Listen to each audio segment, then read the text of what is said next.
بسم اللہ الرحمن الرحیم۔ ناظرین محترم، کیا ہو اگر آپ اپنی ساری زندگی ایک ایسے مذہب میں گزاریں جس کے امام کو آپ اپنا سب کچھ سمجھتے ہوں، لیکن پھر ایک دن آپ اپنی آنکھوں سے دیکھ لیں کہ جس شخصیت کو آپ دین کا امام مانتے ہیں وہی دین کے بنیادی عمل کو زندگی بھر ادا ہی نہیں کرتا۔ یہ ہے ایک ایسے شخص کی کہانی جو پرنس کریم آغا خان کے قریب ترین ساتھیوں میں شامل تھا، لیکن اسی قربت نے اسے اسماعیلی مذہب چھوڑ کر اسلام کی اصل روشنی اختیار کرنے پر مجبور کر دیا۔ آج کی ویڈیو میں ہم آپ کو اسی شخص کے اسلام قبول کرنے کی حقیقی اور مکمل کہانی بیان کریں گے۔ آپ سے گزارش ہے کہ ویڈیو کو آخر تک ضرور دیکھیے گا۔ ناظرین، ایک انٹرویو کے دوران انہوں نے بتایا کہ میرا نام انور مرچنٹ ہے۔ میں ممبئی، بھارت کے ایک ایسے گھرانے میں پیدا ہوا جو ایک مشہور و معروف اسماعیلی خاندان تھا۔ ہمارا خاندان کئی نسلوں سے آغا خان کی خدمت میں رہا ہے۔ بچپن سے ہی میرے ذہن میں یہ بات بٹھا دی گئی تھی کہ آغا خان میرے امام ہیں۔ وہ حضرت علی رضی اللہ تعالیٰ عنہ اور حضرت محمد صلی اللہ علیہ وآلہ وسلم کی نسل سے ہیں، اور ان کی اطاعت ہی نجات کا راستہ ہے۔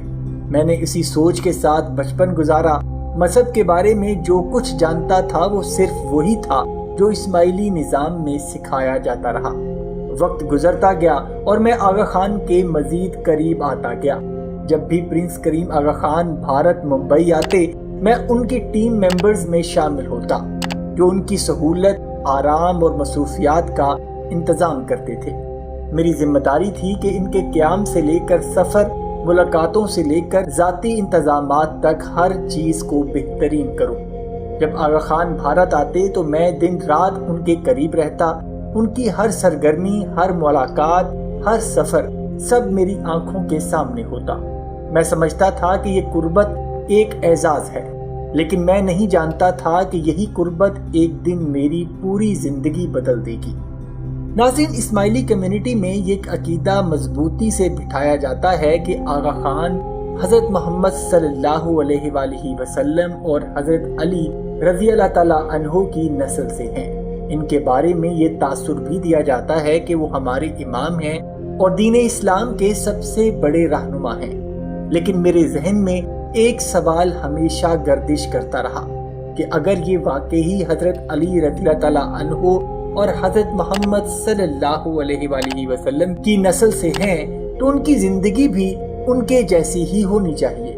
وہ نماز کے پابند ہوں، دین کے ہر حکم پر عمل کریں اور ہمارے لیے ایک عملی نمونہ ہوں۔ ناظرین محترم، ان کا کہنا تھا کہ حضرت محمد صلی اللہ علیہ وآلہ وسلم کی پوری زندگی نماز کے قیام میں گزری۔ حضرت علی رضی اللہ تعالیٰ عنہ نے کبھی نماز نہیں چھوڑی، اور ان کے بیٹے حضرت امام حسین رضی اللہ تعالیٰ عنہ نے میدان کربلا میں بھی شہادت کے وقت بھی نماز ترک نہیں کی۔ یہ ہماری تاریخ کا روشن چراغ ہے۔ لیکن جب میں نے برسوں تک آغا خان کی زندگی قریب سے دیکھی تو ایک بات نے میرے دل کو ہلا کر رکھ دیا۔ میں نے اپنی پوری زندگی میں پرنس کریم آغا خان کو کبھی نماز پڑھتے نہیں دیکھا۔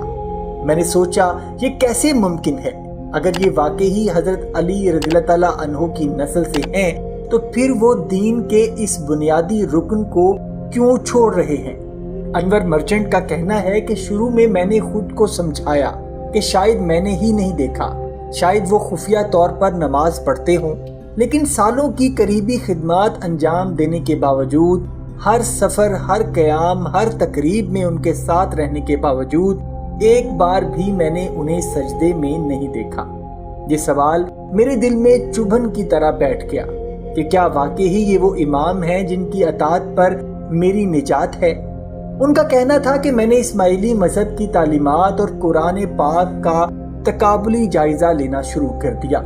میں نے قرآن پاک کا مطالعہ کرنا شروع کر دیا اور مجھے سورہ نساء کی آیت نمبر 103 میں نماز کا واضح طور پر حکم ملا، جس میں اللہ تعالیٰ فرماتا ہے کہ بے شک نماز مومنوں پر وقت مقررہ پر فرض ہے۔ اسی کے ساتھ ساتھ جب میں نے احادیث کا مطالعہ کیا تو صحیح مسلم کی ایک حدیث میرے سامنے آئی، جس میں نبی پاک صلی اللہ علیہ وآلہ وسلم نے ارشاد فرمایا، آدمی اور کفر کے درمیان فرق صرف نماز ہے۔ جب میں نے دیکھا کہ ہمارا امام قرآن کے اس بنیادی حکم پر عمل ہی نہیں کرتا تو میرا دل مزید بے چین ہو گیا۔ ایک دن آغا خان بھارت کے دورے پر تھے، میں دن بھر ان کے ساتھ تھا۔ ملاقاتیں، تقریبات، عشائیے سب کچھ جاری رہا۔ دن گزرتا گیا لیکن نماز کا کوئی نام و نشان نہیں تھا۔ اسی رات میں نے فیصلہ کر لیا کہ میں اب اس دھوکے میں نہیں رہ سکتا۔ اگر کوئی شخص واقعی حضرت علی رضی اللہ تعالیٰ عنہ کی نسل سے ہو تو وہ نماز کو کبھی نہیں چھوڑ سکتا۔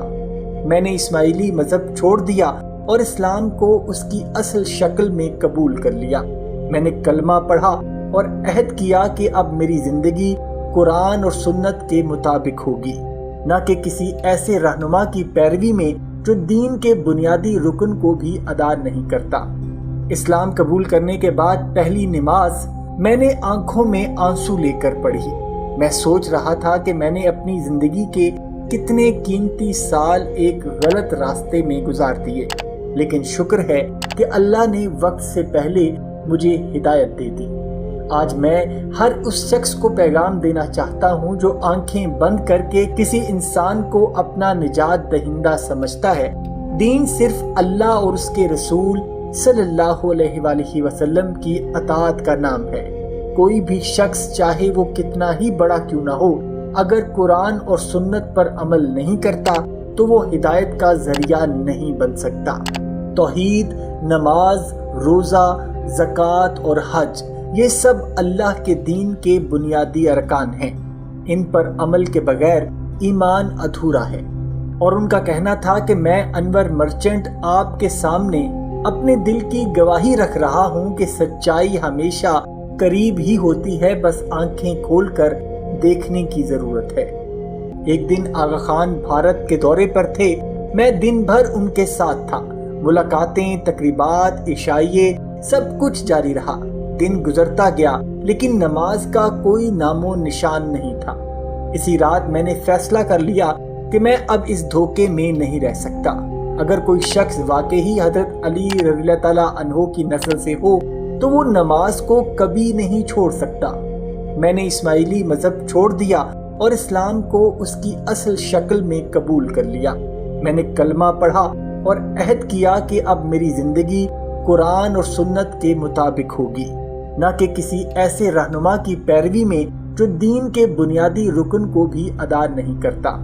اسلام قبول کرنے کے بعد پہلی نماز میں نے آنکھوں میں آنسو لے کر پڑھی۔ میں سوچ رہا تھا کہ میں نے اپنی زندگی کے کتنے قیمتی سال ایک غلط راستے میں گزار دیے، لیکن شکر ہے کہ اللہ نے وقت سے پہلے مجھے ہدایت دے دی۔